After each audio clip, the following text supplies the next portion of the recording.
മീസാനിന് കനം തൂങ്ങുന്ന അമൽ, ചില കർമ്മങ്ങൾക്ക് അള്ളാഹു കൂടുതൽ കൂലി എങ്ങനെയാ തരിക? 3 കാരണങ്ങൾ വഴിയാണ് കൂലി കൂടുതൽ ഉണ്ടാവുക. ലത്വാഇഫുൽ മആരിഫിൽ പറയുന്നത് 3 കാര്യങ്ങൾ. ഒന്ന്, ഷറഫുൽ മക്കാൻ, സ്ഥലത്തിന്റെ പവർ അനുസരിച്ച് കൂലി കൂടും. ഉദാഹരണത്തിന് മക്കത്തുനിന്ന് ഒരു റക്അത്ത് നിസ്കരിക്കുന്നതിന് ലക്ഷക്കണക്കിന് കൂലിയുണ്ട്. അതൊരിക്കലും നമ്മുടെ നാട്ടിൽ നിസ്കരിച്ചാൽ കിട്ടൂല. നിസ്കരിക്കാനായിട്ട് പള്ളിയുടെ മഹത്വം മനസ്സിലാക്കിയിട്ട് പോകേണ്ടത് ആ 3 പള്ളിയിൽ മാത്രമാണ്. ബിദ്അത്ത് നമ്മളിൽ തന്നെ രൂപപ്പെടരുത്. നാട്ടിലെ ജുമാക്ക് പരമാവധി പങ്കെടുക്കുക.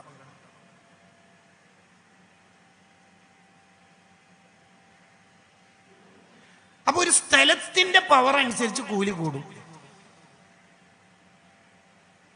അതാണ് മക്ക, മദീന ഒക്കെ പറയുന്നത്. ഇനി ഷറഫു സമാൻ, സമയത്തിന്റെ പവർ അനുസരിച്ച് കൂലി കൂടും. ഉദാഹരണത്തിന് റമദാൻ ഒരു ഉദാഹരണം. അശറു ദുൽഹിജ്ജന്റെ ആദ്യത്തെ 10 ഉദാഹരണം പറയാം. അയ്യു സ്വതക്കത്തി അഫ്ളൽ, ഏറ്റവും കൂടുതൽ കൂലിയുള്ള സ്വതക്ക ഏതാ നബിയെ? മുത്തനബി സല്ലല്ലാഹു അലൈഹി വസല്ലം തങ്ങളുടെ മറുപടി സ്വതക്കത്തുൻ ഫീ റമദാൻ, റമദാനിലുള്ള സ്വതക്ക. കണ്ടോ, അത് ആ സമയത്തിന്റെ പവറാണ്. റമദാനിലുള്ള ഒരു റക്അത്ത് 1000 റക്അത്തിനേക്കാൾ കൂടുതൽ പുണ്യമുണ്ട്.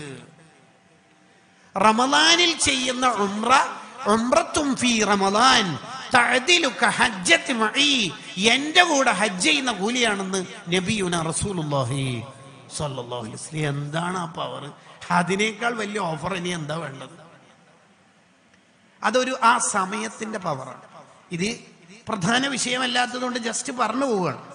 3-മത്തത് ഷറഫുൽ ആമിൽ, ചെയ്യുന്ന ആളുടെ ഭയഭക്തിയും ഈമാനും ഇൽമൊക്കെ അനുസരിച്ചിട്ട് കൂലി കൂടും.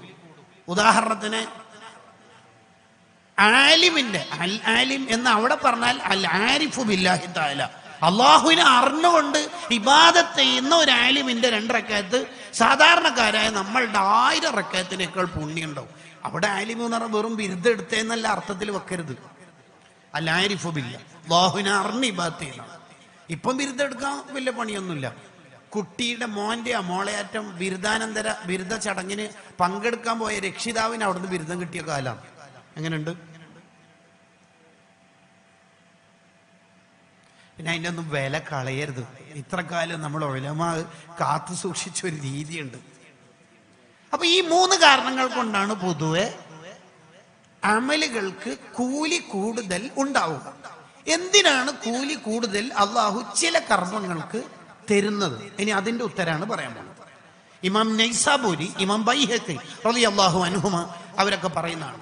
വളരെ വിശദമായ പഠനത്തിന് ഫതുഹുൽ ഖരീബുൽ മുജീബ് അഥവാ ഹാഫിൾ മുൻദിരി തങ്ങളുടെ അത്തർഗീബ് വത്തർഹീബിന്റെ ഷറഹിൽ നല്ല പഠനം ഈ വിഷയത്തിലുണ്ട്. എന്തിനാണ് കൂലി കൂടുതൽ നൽകുന്നത് എന്ന് വെച്ചാൽ അത് നമ്മളോടുള്ള ഒരു റഹ്മത്താണ്. എന്താ റഹ്മത്ത്? എന്തായാലും ഈ മനുഷ്യന്മാരെന്തായാലും ഗീബത്തെല്ലാം പറയൂന്ന് അല്ലാഹുവിന് അറിയാം. നമീമത്തും ഗീബത്തൊക്കെ പറഞ്ഞു പോയിട്ടുണ്ടാവും.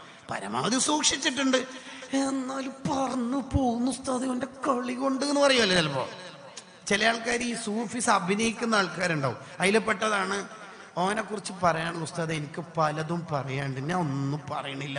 ഫുള്ളായല്ലോ ഭയങ്കര രസമാണ്. അതിന് വേറൊരു മോഡലുണ്ട്, റമദാനാണ് ഉസ്താദെ ഞാൻ ഒന്നും മിണ്ടുന്നില്ല, അതിലുണ്ട് ഫുള്ള്.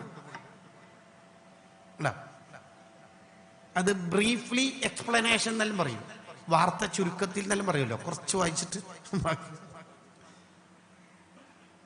ശരിക്കും പറഞ്ഞാൽ മറ്റുള്ളവരെ കുറിച്ച് മോശം വിചാരിച്ച് അസ്മ ചെയ്യലും ഒരു ഗീബത്താ. മുഗ്നിൽ മുഹ്താജ് തഹ്ഖീഖാക്കുന്നുണ്ട്.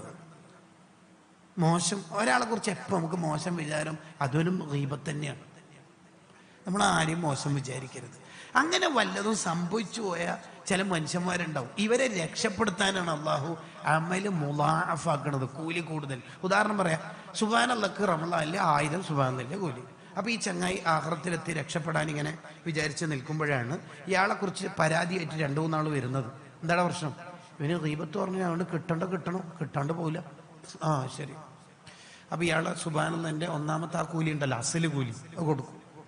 മതിയാ? 999 ഉണ്ടോ? നമ്മളെ കൈച്ചലാക്കാനാണ്. എന്താണ് റഹ്മത്ത് നോക്കിയേ. അള്ളാഹ്ക്ക് എങ്ങനെയെങ്കിലും എങ്ങനെയെങ്കിലും നമ്മളെ സ്വർഗത്തിലേക്ക് എത്തിക്കണം എന്നാണ് ആഗ്രഹം.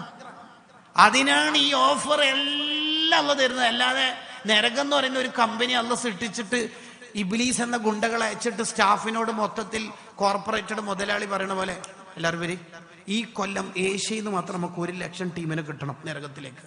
പിന്നെ യൂറോപ്പിൽ നിന്ന് ഒരു 2 ലക്ഷം വന്നോട്ടെ. ഈ അർജന്റീന ബ്രസീൽ ഭാഗത്തു നിന്ന് ഒരു 50,000 കിട്ടിയാൽ മതി. ഇങ്ങനെ കോർപ്പറേറ്റഡ് മുതലാളി സ്റ്റാഫിന് എംപ്ലോയീസിന് ടാർജറ്റ് കൊടുക്കണ പോലെ ഇത്ര ലാഭം ഉണ്ടാക്കണം എന്നല്ല അള്ള പറയണത്. എന്താ പറയുന്നറിയാം? ഈ റമദാനിൽ ഇൻഷാ അല്ലാഹ് ഓരോ മഗ്‌രിബിന്റെ സമയത്തും 1 ലക്ഷം ആളെ നമുക്ക് നരകത്തുനിന്ന് ഒഴിവാക്കാം. ആരാ? ഫുളൈൽ ഇബ്നു ഇയാദ് അങ്ങളെ, ഇബ്രാഹിം അതു അങ്ങളല്ല. കുല്ലുഹും ഇസ്തൗജബുന്നാറ, നരകം ടിക്കറ്റ് കൺഫേം ആയ ടീമിന് അവരെ മോചിപ്പിക്കും. വെള്ളിയാഴ്ചയായ പിന്നെ ഓഫർ എത്ര? എന്നിട്ട് നരകത്തുനിന്ന് രക്ഷപ്പെട്ടിട്ടില്ലെങ്കിൽ കിതാബ് ചോദിക്കുക ഫമത്ത, പിന്നെ എപ്പോഴാ ഓൻ റമദാൻ വന്നിട്ടും പൊറപ്പിച്ചിട്ടെങ്കിൽ ഫമത്ത, പിന്നെ എപ്പോൾ? ഭയങ്കര ചോദ്യം.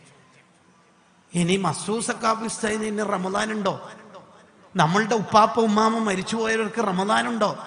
നമുക്കിനി റമദാൻ ഉണ്ടാവുമെന്ന് നമുക്കറിയോ? ഫമത്ത, ആ ചോദ്യം നമ്മളെ ഹൃദയത്തിൽ ഒട്ടിച്ചു വെക്കണം. റമദാനിൽ പാപങ്ങൾ പൊറുപ്പിച്ചിട്ടില്ലെങ്കിൽ ഫമത്ത, അവൻ എപ്പോൾ പൊറുപ്പിക്കും?